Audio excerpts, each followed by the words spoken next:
We talk about how can you fix this problem on your Disney app. So all you have to do, so you just click here on settings here.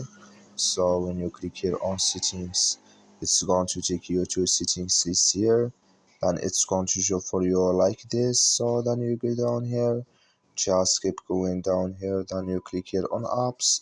Then come to apps list here, and here you're looking for Disney app. Then you just click here on search. Then here add Disney app, it's going to show for you like this. Click on it. So then it's going to take you to this list here. Click here on force stop.